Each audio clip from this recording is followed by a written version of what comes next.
Welcome to the deep dive. Today, we're not just looking at the usual Cold War stuff, the moon landing, the Hmm. space race. We're going deeper, much deeper into Rough. the really bizarre, um, almost unbelievable, often secret corners. Our mission, basically, is to take some amazing sources, like one from SPY-scape called Cold War Crazy, 10 Bizarre Spy Stories, and just pull out the wildest stories and insights. Expect some surprising facts, maybe a few laughs, too. Absolutely. And what's key here is that these stories, they aren't just, funny quirks of history. They really open a window onto that whole period, the intense paranoia, the constant scramble for information, and the incredibly high stakes. It shows you just how far both sides were willing to go. It's quite something. Right, let's kick things off with, something that sounds completely made up. The CIA using actual cats as spies. Oh, yeah. Project Acoustic Kitty back Yeah. in the And 1960s. it's just, wow. So the idea was what? To put microphones in the cats, like ear microphones and transmitters in their skulls. That was the plan. Fit them out, then let them wander into meetings, specifically targeting an Asian head of state during strategy sessions, leveraging a cat's ability to just show up anywhere. And get this, the budget, they spent $20 million on this. On cat spies. 20 million. It sounds absolutely nuts now, but it really highlights a core problem in intelligence. Acoustic Kitty, it was eventually scrapped. Why? Oh. Well, partly because, cats don't always do as they're told. Shocker, right? Right, you don't say. But more fundamentally, it shows how hard it is to control any kind of unconventional asset, especially living ones. You can throw all the money and tech you want at something, but if you can't reliably predict or direct its behavior, Yeah. well, it's useless for intelligence. So from cats, let's go bigger, much bigger. How about a secret nuclear missile base built under the Greenland ice sheet? Ah, Project Iceworm. Yes, that was definitely ambitious. Ambitious feels like an understatement. A 2,500-mile-long tunnel system under the ice. An underground city for 200 engineers. That was the concept. Positioned perfectly, they thought, to launch medium-range missiles at the Soviet Union. Just mind-boggling. What happened? Well, as you might guess, the practicalities were immense. The ice shifts, it wasn't stable, so they abandoned it by the mid-1960s. But here's the thing, connecting it to today. Yeah. With climate change, the ice cap is melting, and it's starting to expose what's left of Iceworm, including toxic waste.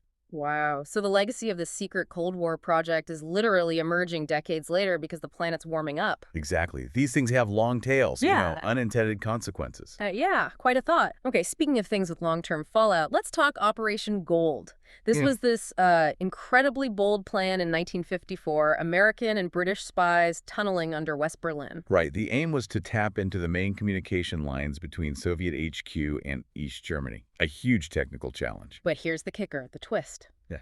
There was a mole, a British traitor, George Blake. And he didn't just leak it after it was built. No, he told Moscow before they even started digging. Incredible, isn't it? So the Soviets knew the whole time. So why let them build it? This massive tunnel, 1,476 feet long, removing 3,100 tons of soil. Strategy. Moscow decided it was more valuable to protect their source lake than to stop the tunnel immediately. They let it run for almost 2 years, gathering intel on Allied methods, maybe feeding disinformation, before staging an accidental discovery in April '56. So who won't there? It sounds like a massive failure for the West. Well, that's what's fascinating. Both sides claimed victory, in a way. The Soviets caught them red-handed, protected their asset. But the CIA argued that the intelligence they gathered during construction about Soviet reactions, counter-intel methods, justified the whole thing, even knowing it was compromised eventually. Layers upon layers of deception. Exactly. That's Cold War espionage in a nutshell. It wasn't always about getting perfect secrets. Sometimes it was about the game itself. Okay, moving into darker territory now. MK Ultra, the CIA's mind control experiments. Yes, this is a deeply disturbing chapter. The project involved drug programs, right? Trying to figure out ways to weaponize substances against enemies. Correct. But the methods, Yeah.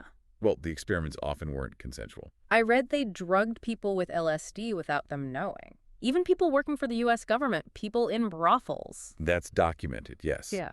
And most of the records were later destroyed, which tells its own story. Some things did survive, though, like that official CIA manual of trickery and deception. Gives you a little glimpse. It really does.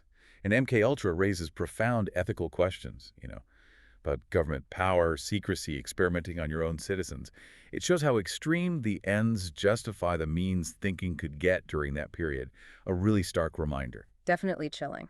Right, let's lighten the mood slightly. if you can call testing ejector seats with Bear's Light. The B-58 Hustler tests. Yes, another bizarre one. So this was for the ejector seats on this super fast Mach 2 nuclear bomber.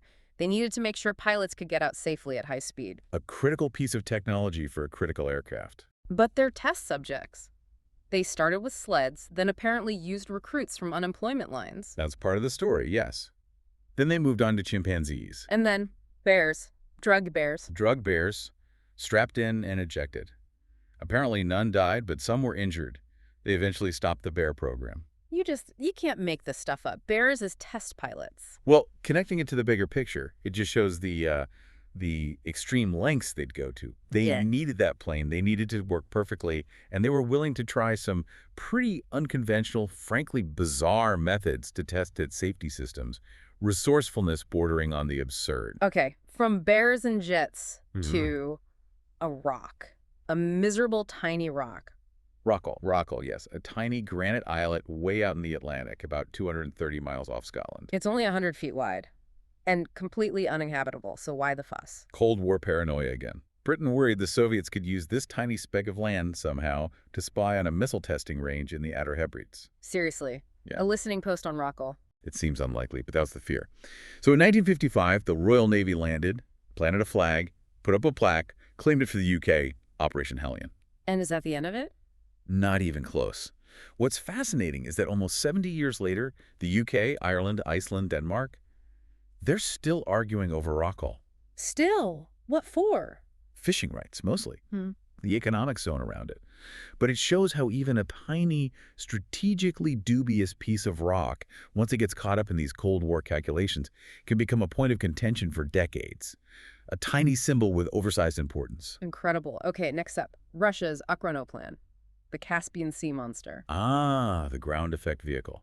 A marvelous Soviet engineering in its way. It looked like something out of science fiction. Part ship, part airplane. Huge thing. It was enormous, yes. Designed for military transport mainly. The key was ground effect. Right, it flew very low over the water, sort of riding on a cushion of air. Exactly. Skimming the surface allowed this massive 380-ton craft with these stubby wings and 8 huge turbofans on the front to hit speeds up to 340 millers per hour. Very efficient, very fast, low altitude, made it harder to detect on radar. What happened to it? Did they build many? They built a few prototypes and one operational model, but the program was complex, expensive, and eventually disbanded after the Soviet Union collapsed. And now, I heard something about. Yeah, there are plans, or at least talk, about turning the one remaining large Ekranoplan, which is basically rusting away by the Caspian Sea, into a tourist attraction. From top secret weapon to roadside attraction. Wild. It really reflects that era, though. Both sides pursuing these grand, sometimes almost fantastical engineering projects, pushing boundaries in really unique ways. Okay, now for a story that's less about technology and more about human judgment under pressure, Stanislav Petrov. A truly pivotal moment, yes. September 1983, a time of incredibly high tension. This was right after the Soviets had shot down that Korean Airlines passenger jet, KAL-007, right? Exactly. Nerves were absolutely frayed on both sides. Petrov was the duty officer at the command center for the Soviet Nuclear Early Warning System, OCO. And the system went off, said the U.S. had launched missiles. Not just one. It reported 5 incoming U.S. nuclear missiles. Standard procedure was immediate, massive retaliation. But Petrov, he didn't follow procedure. He didn't. He had a gut feeling. The system was new. He knew it had flaws. The readings seemed off. Only 5 missiles. Didn't seem like a plausible first strike. He made the call. Judged it a false alarm. And he was right.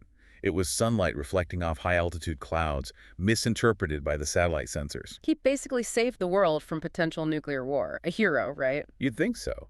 But his story raises a tough question about how systems and governments react to inconvenient truths.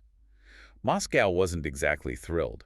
Petrov had, in effect, highlighted catastrophic flaws in their multi-billion ruble early warning system. He'd shown the human was more reliable than the machine. So what? They punished him? Not overtly punished, perhaps, but he was sidelined, denied promotions, questioned intensely. He eventually took early retirement. His actions embarrassed the leadership. That's just unbelievable. The courage to make that call and then to be treated like that. It underscores the immense weight on individuals in those moments and the critical importance, sometimes, of human intuition overriding automated systems, even when the system says, push the button.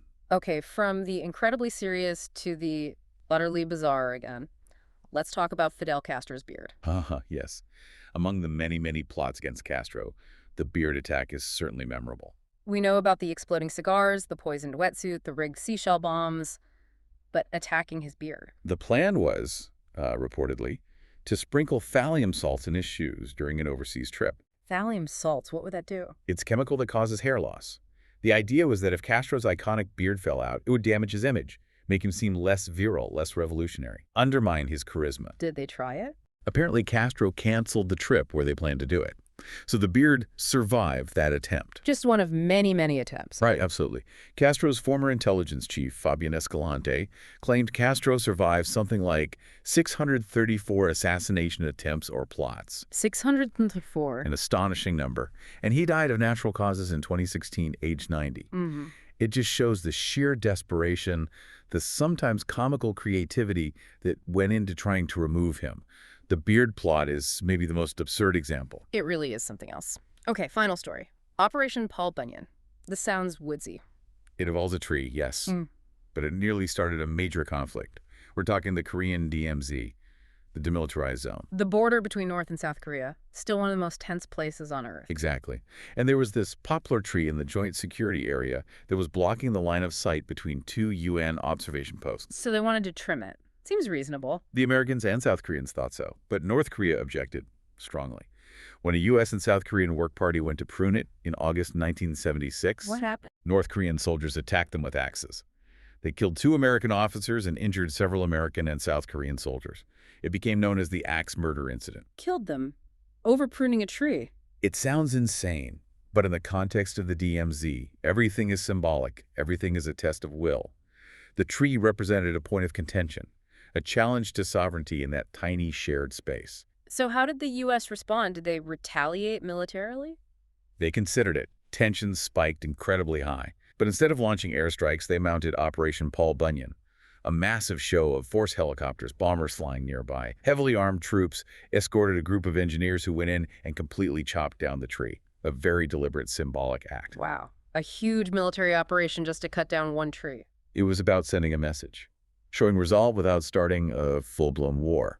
And interestingly, North Korean leader Kim Il-sung actually issued a statement afterwards expressing regret over the initial incident, a very rare move for North Korea. It just shows how quickly things could escalate, doesn't it? How a seemingly minor issue like a tree could become a flashpoint for major conflict because of the underlying Cold War tensions. Precisely. Everything was magnified, every action scrutinized for deeper meaning. That tree wasn't just a tree, it was a symbol in a much larger standoff. What an incredible tour through the weird side of the Cold War. I mean, from cat spies and underground ice cities to uh, beard attacks and tree wars. These stories, they sound like fiction, but they're real. They really show you the sheer ingenuity, sometimes the desperation, and yes, sometimes the downright absurdity of that whole era. They absolutely do. And that's why looking at these bizarre moments is so valuable, I think. It helps you grasp the real intensity, the unconventional thinking, the constantly shifting ground, and those incredibly high stakes that define the Cold War day to day, often behind the scenes. Yeah, it's clear that history is often way stranger and maybe more interesting than the headline events. Definitely. It shows you that beneath those grand narratives of superpowers and ideologies, there was this constant, often hidden battle of wits, wacky ideas, and dangerous gambles. So maybe a final thought for you to consider. Given the extraordinary lengths, the secrecy, the often really unconventional methods used back then for spying and influence, what similar kinds of activities, things that might seem bizarre to us now, could be happening today? Out of sight in this ongoing global competition for information and advantage, what secrets are still waiting to be uncovered?